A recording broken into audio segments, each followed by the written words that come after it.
There are 4 types of introverts. I'm going to walk through each of them and provide marketing tips for each type. My question is, which types are you? And I mean that plurally, which types? Because most people have 2 types. You've got your primary and your secondary. So as we go through them, tell me in the comments, which ones are you? These categories, by the way, come from Jonathan Starr of Wellesley College. He identified these 4 categories of introverts. I like to think that there's more than 4, but let's start with these 4 because this is what we know. The first type is the social introvert. This is the classic type of introvert that we think of. They prefer to hang out on their own or in small groups, and they need to recharge their energy. So they tend to alternate between filling their energy and draining it and filling it again. This is what you want to keep in mind when it comes to marketing your business. Be aware of what it is that drains your energy. Take advantage of automation so that when your energy is up, that's the time to work on your marketing and schedule things out. So that if something needs to go out into the world and your energy is low, that's okay because it's been scheduled ahead of time. In this way, you're not allowing your energy fluctuations to interrupt the flow of your marketing. The second type is the thinking introvert. They're self-reflective. They're deep thinkers. They have a rich inner life. They spend a lot of time in their own head. I am very familiar with this one because it is me.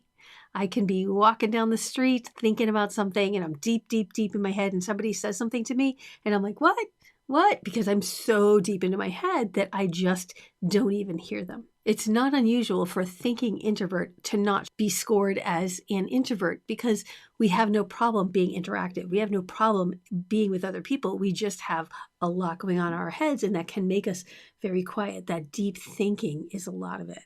If you are a thinking introvert and you don't have a problem being social, don't limit yourself because you are an introvert. Don't let it limit you. If you want to go and interact, or if you do really well interacting and putting yourself out on social media, by all means, do it. There is no one standard way of a person being an introvert. And I think this is a great example of an introvert who might also kind of be outgoing. The third type is anxious introvert. An anxious introvert can feel really frazzled when they spend a lot of time with other people, but they can also be anxious on their own when they spend a lot of time in their head thinking about what went right and what went wrong. They're just anxious. They actually might have a high need for social interaction because it can create some validation for them and it can make them feel better. But if something goes wrong, that can really raise up their anxiety. So they don't necessarily prefer to be alone, again, contrary to what we tend to think of introverts as being, but they do need to spend some alone time as well, especially if their anxiety tops out because they've been out in public. If you're an anxious introvert and you own a business and you need to be marketing,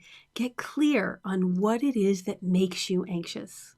And once you know that, see if you can't work on some of those skills to help you be more comfortable in that area and reduce your anxiety. In this case, for an anxious introvert, getting clear on what marketing is closest to your comfort zone that doesn't make you step too far out of it is going to be helpful. So if you're a writer and writing is in your comfort zone, think about marketing that draws on your writing skills. Surround yourself with people that you trust. People that you can be yourself with and that you trust the feedback of. People that will give you honest feedback that you need, but also will be gentle with you so that they don't trigger your anxiety. If you really need to limit how much access people have to you because of your anxiety, let your online presence do the heavy lifting. Leverage your website, leverage your social media, leverage your email list to use those as an interaction with other people and as a buffer between you and them.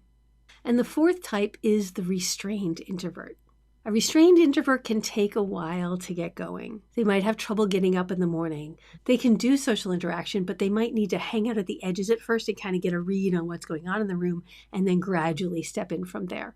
So I was saying before that we all have 2 types. My second one is restrained introvert. When I go into a social engagement like networking or hanging out with people, even if I know them, I tend to find myself just kind of looking around and getting a feel for what's going on and catching the vibe of the room. If you're a restrained introvert, lean into tactics that allow you to plan. So if you decide to do video, do pre-recorded video so you can really plan and script it out. So those are the 4 types of introverts. You've got social, thinking, anxious, and restrained. Tell me which one you are in the comments. I would love to know.